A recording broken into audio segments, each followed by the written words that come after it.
Mitch Tram here. If you're not catching fish, it's real easy to blame the lure or the day, right?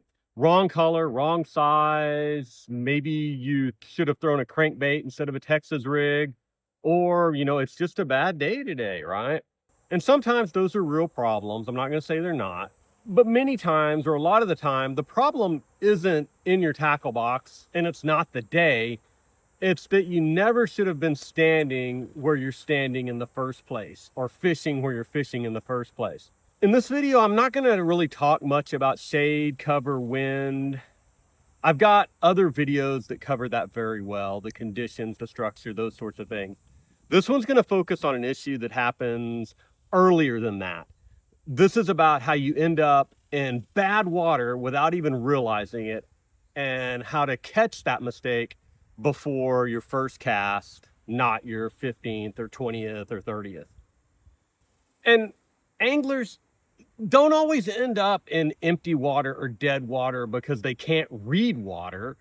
They end up there because of three habits that feel kind of reasonable in the moment, let's say. So the first one is the parking lot spot. You walk up, you hit the very first open bank, and you start fishing it. Not because it's good, not because it's giving you a reason to be there, because it's close and there's room to cast. And close doesn't mean good. Second is the memory spot. You caught some fish there a year ago, 2 years ago, so it's kind of your go-to spot at this point. Doesn't matter if the grass edge has kind of died back or the water level has dropped. In your head, it's still good because you have a good memory of it and it was good once. And kind of the third one is what we call the one fish trap. One random fish, now you kind of have it in your mind that that whole bank is good in holding fish.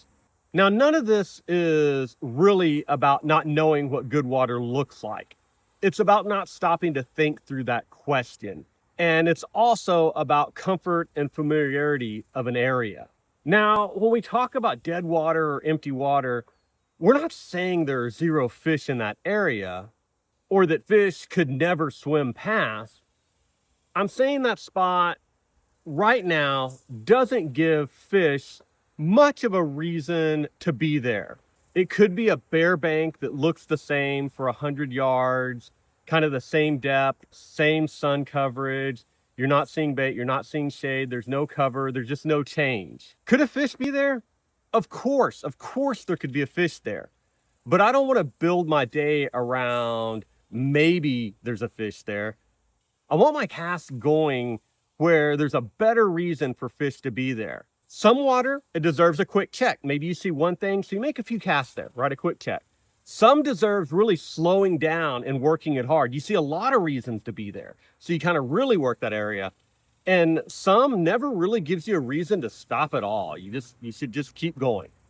This is a part that a lot of us skip completely, and we have the technology now that we shouldn't. Before I step on a bank that I haven't fished, I look at it from above. I use Google Maps, the satellite view, or any satellite view that you've got access to. It's free, it takes you about 5 minutes, and it can save you an hour of fishing water that never really stood a chance. Now, when you're looking at that satellite imagery, you're looking for what creates cover and structure. You're not looking for fish on the imagery, right? And cover is like wood, grass, brush, docks. And then when we think structure, that's the shape of the bottom. Are there points, ledges, drop-offs, channels? Find either one of those on a map before going out, and you're ahead. You're not going in blind. A point sticking into the lake, maybe a creek bend close to the bank, a stand of trees that you know is going to throw some shade at some point, a grass line, you can see the color change on the map, the depth change, or that grass. Those two things are both good. Zoom in tight on most, ponds, lakes, rivers, and you'll see spots there. Things that would take you 30 minutes of moving around in your boat or walking the bank to find. You're not walking in blind if you do this. Now, it's not going to show you everything, and the image might be older, the water level might have changed, and a starting point beats guessing every time. So typically, before I leave the house, I'll mark 2 or 3 places that look like there might be a reason for fish to be there. I don't mark 10, just a few. And if you're fishing a new bank, if I'm fishing a new bank, I walk the whole stretch that I identified before I fish any of it. I know that sounds hard, especially with a rod in your hand. Look at where that shade's going to fall, where the bank changes, where everybody's obviously been standing, right? Then ask, is this really the best water or just the most beaten down bank? So you've identified it on the map, then you kind of walk it if you've never been there before, and you look at what you identified and strategically plan where you're going to go. Most guys, they just kind of walk and they fish at the same time, that whole stretch. And they've already burned through half their time on dead water. Walk first, pick the best few targets, then fish those with purpose. 20 casts down a dead stretch is 20 casts that maybe you could have spent on a real nice grass edge from 3 different angles. For me, I'd rather make 6 or 10 good casts into a nice shaded laydown than 60 random ones down a bank that really never gave me very good reason to believe it holds any fish. Every cast spent on water that never had anything going for it is a cast you didn't spend somewhere better. Now, back to that beginning, that third habit, the one fish that one time. You know, at one point, you catch a fish on a stretch, and that spot gets locked into your head. Now, every time, you want to start there. And sometimes that's okay, right? Some spots genuinely hold fish reliably. But ask yourself why. Did that fish come from cover? Was there bait around when it happened? Was it wind pushing into that bank? Was there a reason, or did you just catch one fish and turn that into a pattern? One fish that just happened to be swimming by at that point. And when you think about that, that's kind of the difference between learning from a catch and getting fooled by one. A bite should make you ask more questions. You get that bite and you think to yourself, okay, why did that happen?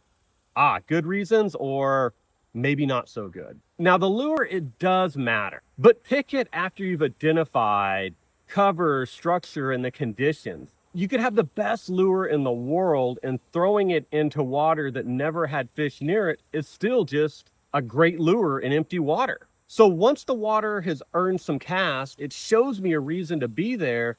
Then I think about what bait. If there's cover, I'm casting or flipping a jig or a Texas rig into it. If it's a windy bank with bait around, something that covers water like a spinner bait, maybe a paddle tail, maybe a lipless crankbait, something like that. If the water is clear or it's pressured, I'm probably starting off smaller and slower, maybe with a weightless worm or a wacky rig, maybe a Ned rig or a drop shot. But that comes after I've decided that water is worth fishing, not before.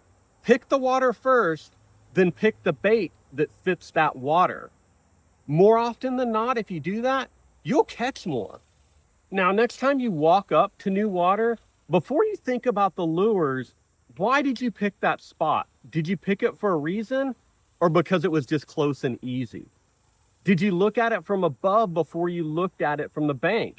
And are you fishing there because there's actually something there right now, or because one fish bit here and you're still trying to make that mean something? If you can't answer that, you already know what to do. Don't be loyal to a spot or an area that never really gave you a reason to be loyal to it. All right, everybody. Appreciate you watching. If this helps, subscribe. I put out this type of fishing content every week. No hype, no gimmicks. And drop me a comment. Do you scout spots before you go out?